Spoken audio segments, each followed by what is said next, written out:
have swore I sent that to you earlier today. I know I What? sent it to Leo. I know that for a fact. About Smash World Tour? Or... Their statements. The Oh, Buzz made a video on it. yeah. Panda admitted that the stuff Oh, about apparently Hungrybox made one too. Okay. yeah, Hungrybox made one, and in fact, what's interesting is that this has been kind of big. The first thing I saw on it, I'm not sure if you've heard of Asmongold. What about him? He actually made a he actually commented on it. So Ren says he learned about it all from HBox. Oh crap! Yeah, I checked out HBoxes as well just to get a clear idea.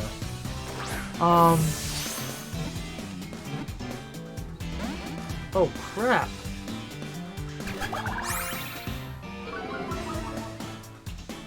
Asmon is cool. Look, Asmon's really cool. I like his takes. He's a cool dude. So I heard very good things about Aspen, to be honest. I would watch him if he wasn't so big. I don't like being in big streams. They make me very uncomfortable. yeah, I don't watch his stream. I just watch his YouTube videos because that does all the highlights and stuff.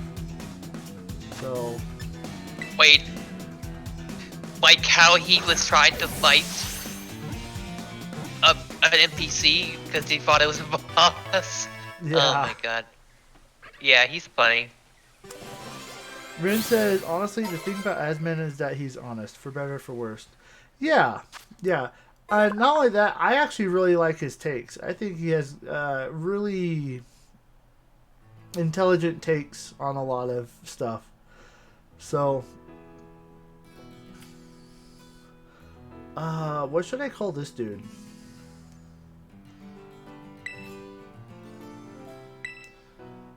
Weird looking. Weird looking. That's more like a description. Like, I can't even be like, I'm a flittle. Like, I call Tarantula, I'm a spider, because he's a spider. Rin says, Reihaku says Asmon and you are extremely similar. I can see elements of that.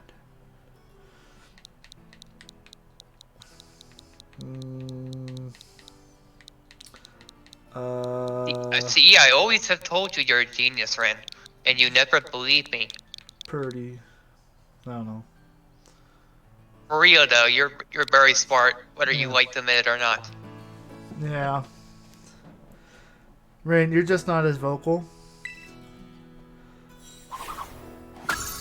Yeah, Well, I can understand not being his vocal part, Yeah.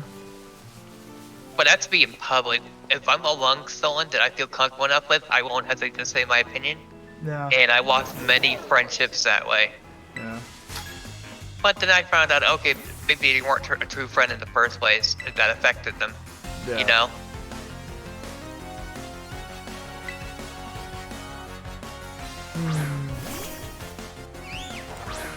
Boonga. So, tell me about... I know the Nintendo side, I don't know the CEO side, so tell me more about that. The CEO side? Yeah, Um, tell me more about him. okay, so here's I actually think from what it sounded like, it actually sounds possibly that it was more like the CEO rather than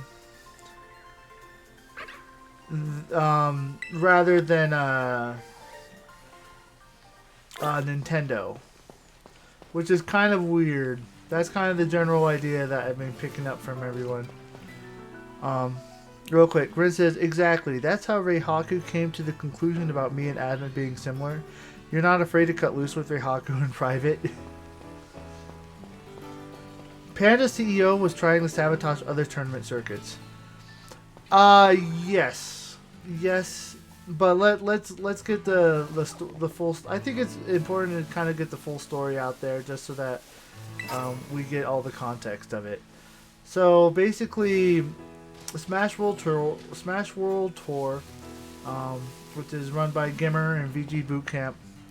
Basically, they've been trying to get Smash World Tour licensed since January, and talks were doing really well up until April when Panda Cup was announced. And then after that, it died down immeasurably while they were waiting. Hey, can we get a license? Yes, no, and then they got a letter saying that they had to stop tournament and that it was canceled. Now, in those claims, Smash World Tour got word that apparently Alan, the CEO, was going to different tournaments, letting them know, like, hey, you shouldn't be part of the Smash World Tour. It's going to get shut down. And, which is a big no-no, right? Because even in the best of cases, like, that just doesn't have a good look, right? Because one, that just shows that the CEO, for some reason, has insider information on what's going on at Nintendo, and like that's like the best scenario.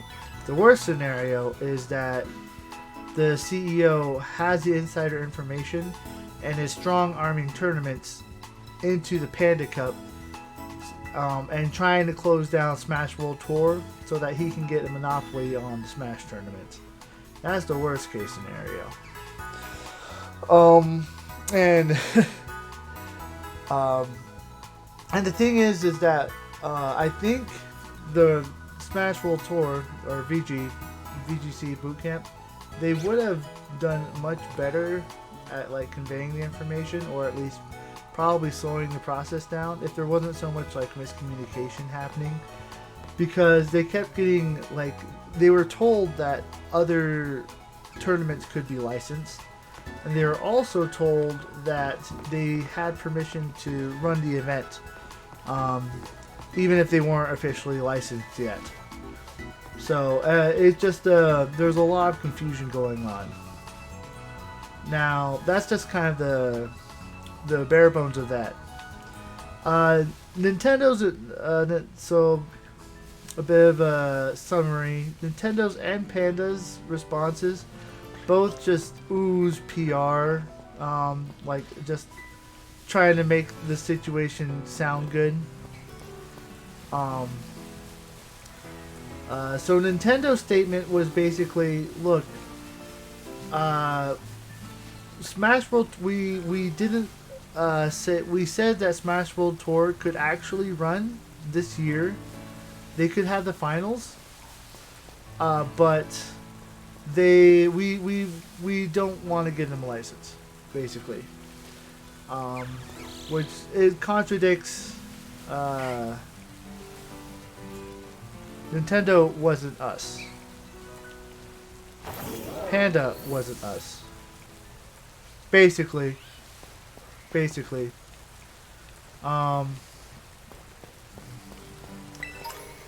Now there was one point in Nintendo's that I don't think anyone's brought up or anyone's talking about, and it's kind of weird. It's kind of a situation with Smash World Tour and how it's being organized. How much of Smash World Tour needs to be licensed, right?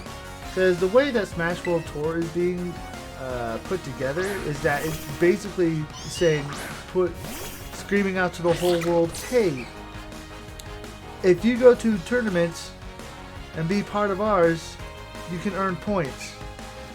So basically, in a way, that's literally almost every tournament in the world being under Smash World Tour, right? And to have all, and it makes me wonder what defines being licensed and what doesn't at that point. So, and as sad as it is, it's like there's a difference between the Panda Cup and Smash World Tour. Is that Panda Cup is basically just another tournament, but that's actually just got Nintendo's brand on it. Smash World Tour is more like a World Cup, where all the tournaments everywhere in the world are kind of pulling their resources together to create a big tournament.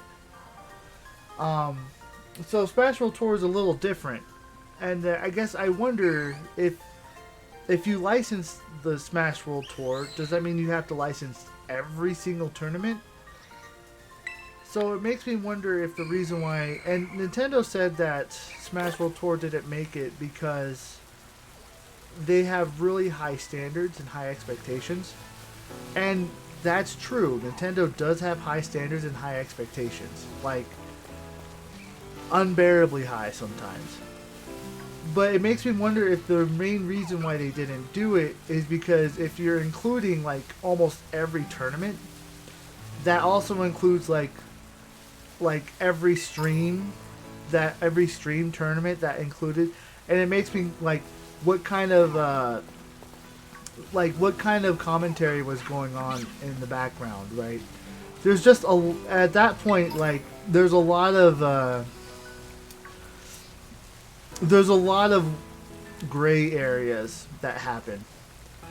And not only that, like, when, like, here one thing I have to bring up is that, remember that time, I guess the culling, bringing that back up. One thing I've always thought is that was a weird situation. It was so sad in the Smash community that it actually benefited Nintendo not to be a part of it. Because imagine if you had Nintendo's name on Smash tournaments while all of that happened, right? That drags Nintendo's name down. So when you're trying to combine every single tournament in the world and under one banner and have all those licensed, all that gets connected with it too, whether for good or for bad. So that's kind of what my thinking was. Look, with all the history, you want to believe Smash World Tour is in the right and call for boycotting, but unless Smash World Tour wants to provide receipts, you can't hop on board. Well, okay, now let's talk about Panda's side. Nintendo would have limited liability as they don't provide anything. Just the thing is, having your name slapped on it still provides a lot of authority behind it. So just because they may not actually pay any money, right, to it, just because if your name is still associated with that, you still have a connection with it. So it's just part of the game. Rodo. Granted, if they don't, granted that the more they invest, the harder they fall. But even then, like, having the name slapped on there is going to create an impact. Now, real quick, talking about Panda's situation, Panda basically said it wasn't us, right? They basically blamed Nintendo because Nintendo's very big, like, and who do we to have say? Not really. That's like saying that an assault happened at Walmart, so every Walmart is bad. Well, no, I don't think that's quite in the. I don't think that's. Again, it kind of goes back to licensing, but I think a better example I'm trying to convey is that Walmart sells flour, right? Now, all flour is basically the same, but if Walmart's flour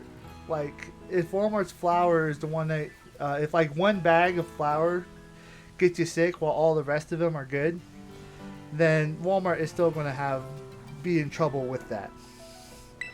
So there's a liability issue there, or an even better example, working in restaurants, right? Restaurants don't like to give out bad food when they throw it, or restaurants don't like to give away food at the end of the night. And the main reason why isn't because they won't necessarily get in trouble. Like, they're actually protected by the law.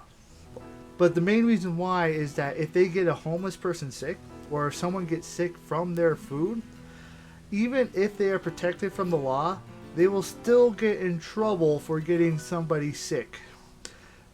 So, and that's kind of the thing. It's all about, like, just because your name is part of it, you're still going to be affected by it.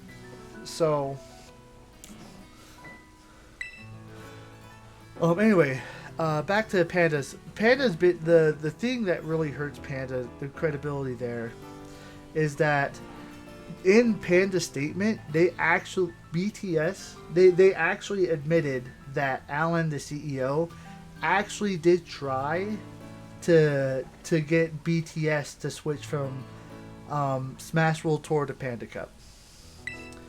That's really bad because if you have one proved statement, then that leaves credence or gives more merit to the rest of it. And then not only that, apparently on Twitter, there was a tournament called Golden Glorious or something like that. These tournament organizers who actually admitted it as well, openly. So, so we have two verified sources saying, "Hey, this is what Alan tried to do." So it's not a good look for Panda.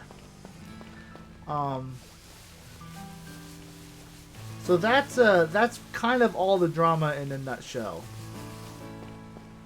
Is that Nintendo canceled the tournament, but this time it actually sounds like it's more Panda's fault than Nintendo's fault this time. And there's some miscommunication somewhere.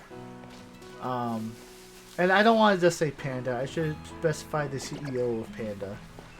But yeah, it's kind of a bad situation. Now, guys, if you want to know my future thoughts, this is actually really bad for Smash Bros. Probably the worst thing possible. I think Smash will continue, but there aren't very many routes that can go happen because what happens is this, is that you have... So Smash World Tour is basically dead, which is the biggest event ever. You know, that was a $350,000 prize pool, which is insane. The biggest esport, that's like the biggest esport prize pool, or like Smash is like one of the biggest esports, if not the biggest esport in the world, having one of the biggest prize pools ever, and that getting shut down. And it's getting shut down because they're not licensed. So that's dead. And then you have the Panda Cup, where everyone's starting to boycott or leave because of the bad faith that is created.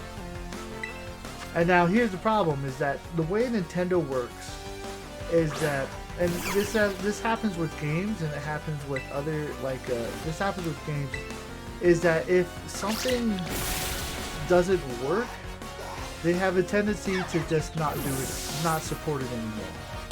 So if Panda Cup is not going to get supported anymore, then that means that Nintendo might not license another tournament because Panda Cup might fail, right? So what you end up having, and then not only that, is that Nintendo has said, "Hey, we are not licensed." They basically said, like, you can't stream or broadcast unless you have a Nintendo license. So that basically puts a lot of pressure on like where's the hype? Where's the that just puts so much pressure on tournament organizers to be able to organize tournaments. And so when you have the two biggest tournaments in the world being hit simultaneously, one from bad faith and one from, you know, the ban, there's really not more, like, where do people go after that? What am I trying? I need to say that in a clearer way.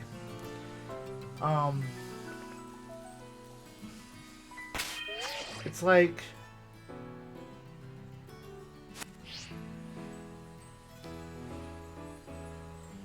it's going to be a lot harder for tournament organizers to run tournaments, basically.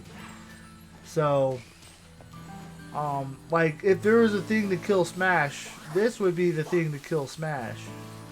Like, cause you got two, it's coming from two different directions, and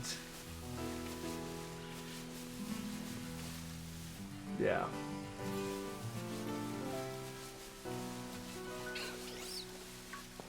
Now you're starting to see why I dropped Smash in the first place. Yeah. Because I just knew this type of stuff would happen, so I just didn't want anything to do with it, you know? Yeah. Yeah. Like, see, before when everything happened, the game kept going because people loved the game.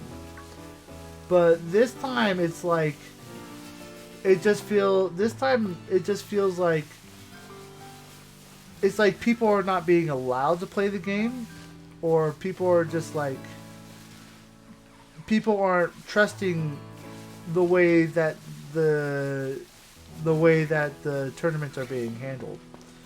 So it's just it doesn't leave tournaments in a good spot.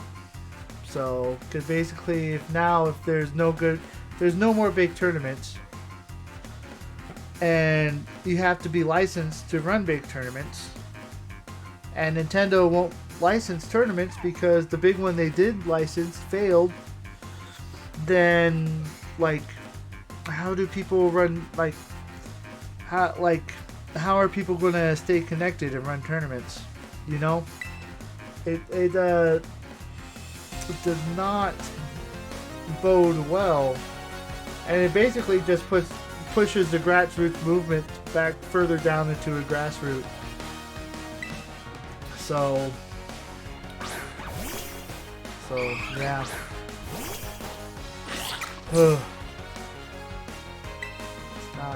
It's not good.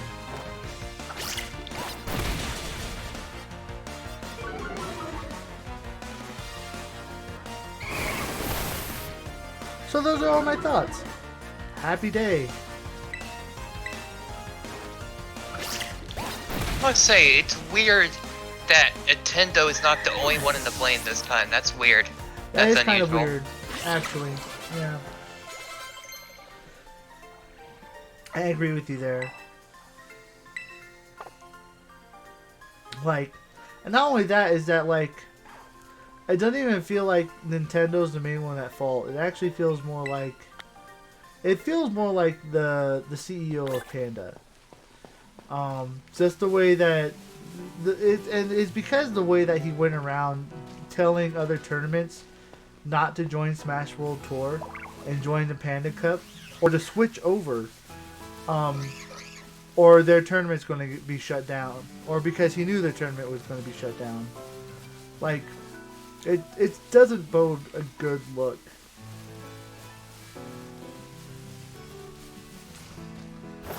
And Rin says, and unfortunately this all comes down to Nintendo not wanting to support in the first place. If Nintendo was more active, stuff like this could either be avoided or rectified and actually look good for them. Oh, look, 100%. Like, what's sad, like, I 100% agree. Like, the way Nintendo handles Smash tournaments is really annoying. Because, like, I liken it to football. I used to play football, right? You know? Because you have, with football, you have, you have people who don't play professionally but still enjoy the game, right?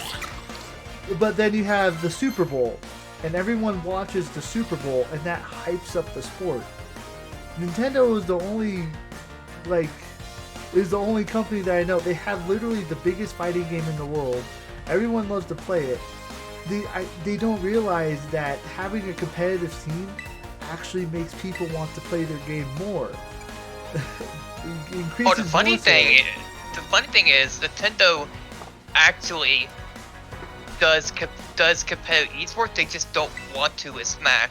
Like ARMS, for example, that had a competitive esport that Nintendo completely backed. Oh yeah. Splatoon has a competitive esport that Nintendo completely backs. Yeah. So it's weird that Smash is like the only one they don't want to. You know? Yeah, It's- that's weird too. Like, Smash would do, again, Smash would just do so. I don't know why they wouldn't want to do it with Smash, just because of how good of a competitive game it is. So, let me read Rin's comment. It says as well. I also don't think the CEO knew. I think he was trying. You think he was trying to sabotage them so he could have the monopoly? Think about this. If all the tourney locations backed out, that looks bad for Smash World Tour, and then Nintendo would see that as a lack of faith from the player base.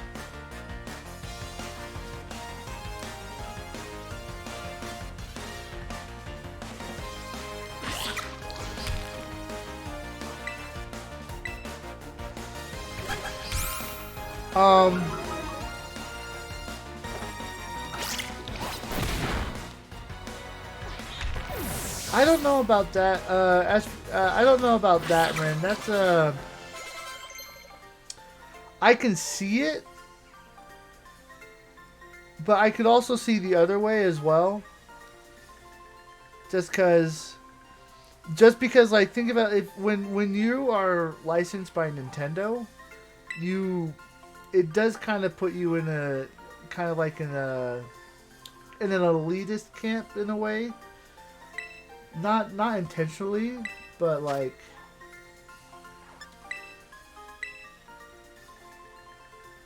only in the sense that Nintendo is really secretive and also very proprietary.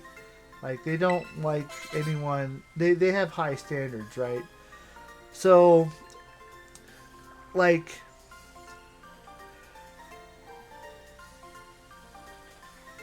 to be fair, the few times Nintendo did do Smash tournaments on their own, they did it very anti-competitive as possible. They had items legal and stupid stages legal and all that. yeah.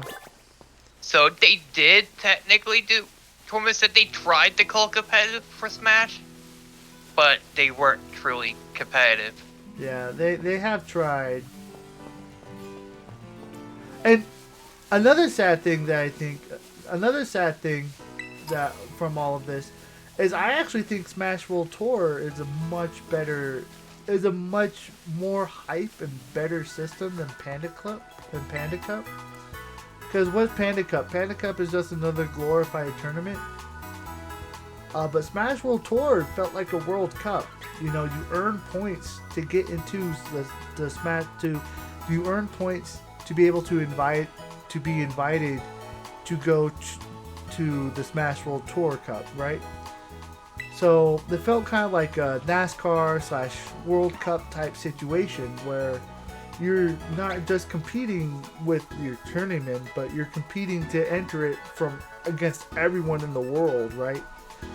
Panda Cup was just going to be another glorified like BTS or VGC. You know, not that that's bad, but it's just like the only difference is that their Nintendo logo is slapped on it.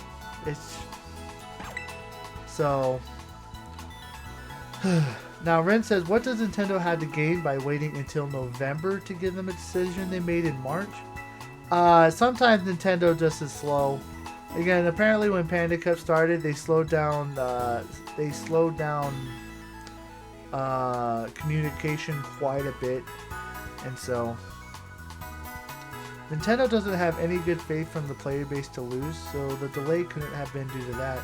In fact, they run the risk of people not attending their circuit by letting Smash World Tour continue so late into the year.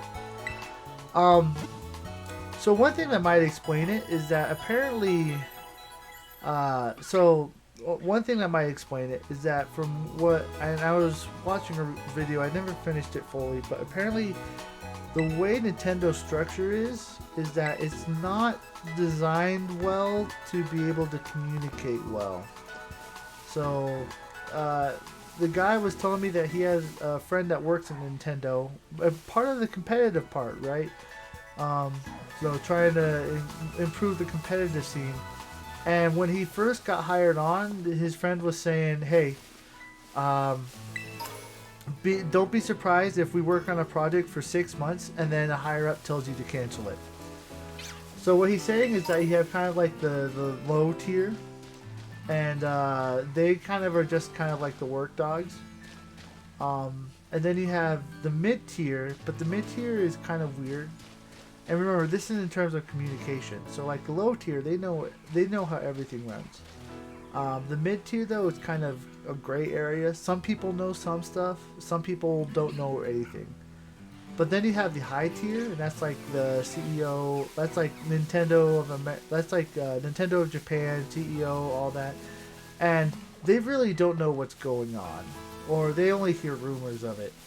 So what happens is that like a business decision from Nintendo of Japan, like they might make a decision not knowing what's going on underneath at all, and so that forces a lot of changes very, very fast.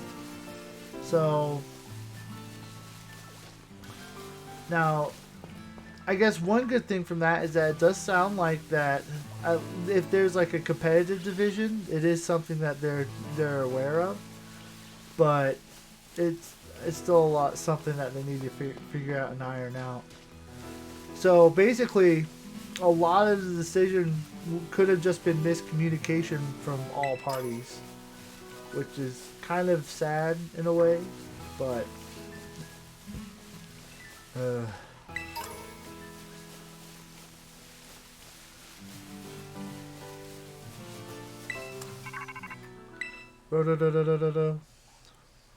A lot of people who don't agree with me on this, but I'll say it anyways. Honestly, I would rather Nintendo just flat out ignore the Smash community to have zero involvement than get involved and sabotage things. That's just how I feel. there Because are pros and cons to that. So yeah, I think that's kind of what everyone feels. Is less like, if you're not going to support us, just let us do our own thing. So Rin says, I just find it very unlikely that they delayed that long intentionally, given that it hurts them more than anything. But again, without receipts, it's all hearsay. Nintendo's statement says that they were waiting that long as part of that to kind of see what Smash World Tour's process was going to be like and if they deserved the license. And they just said that no, they didn't deserve it. The biggest confusion with that is that Smash World Tour is saying, hey, you said that we had to cancel it. But Nintendo is saying, hey, we said you could do the finals, but we're not licensing it, and you can't do another one next year. So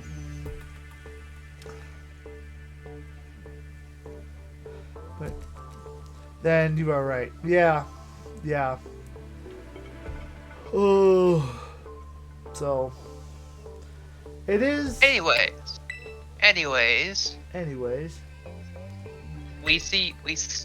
I think I got everything I need to know from it. Thank you. I haven't been following it that much. What all I do know is from Krebs talking about it, because Krebs has been talking about it a lot. And so yeah, it was good to know the full story without having to look up a bunch of articles, basically. Yeah. 1 second. Ren saying the CEO couldn't have known since he was saying this stuff early in the year. That's hard to say. Like, I mean, what? Like, how much did the CEO know? Like, when did he know? Right. So, like, if suppose the thing is that the operations died down, the communication died down with Smash World Tour in April, which is still fairly early.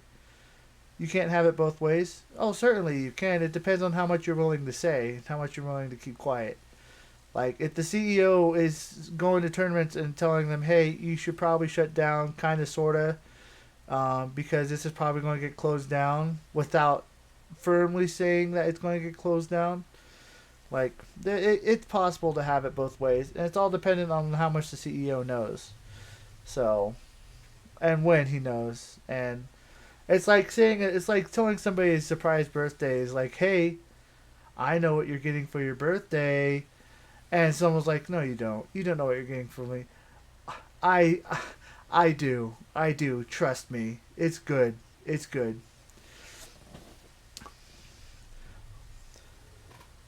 He either knew because Nintendo made the decision early in the year, or he didn't because Nintendo was still watching Smash World Tour to make their judgment. This isn't a gray area. Well, again, the thing is that either way, he still looks bad because he's making assumption. If he did know, then he's like either way, he still looks bad, right? Because if he did know, then he's this is like a kind of sort of similar to insider trading. And then if he didn't know, then he's already making an assumption that they're closing down and that he probably should. So, like, it's not, like, you can say it's a gray area, but it's either way, it doesn't make him look good. So,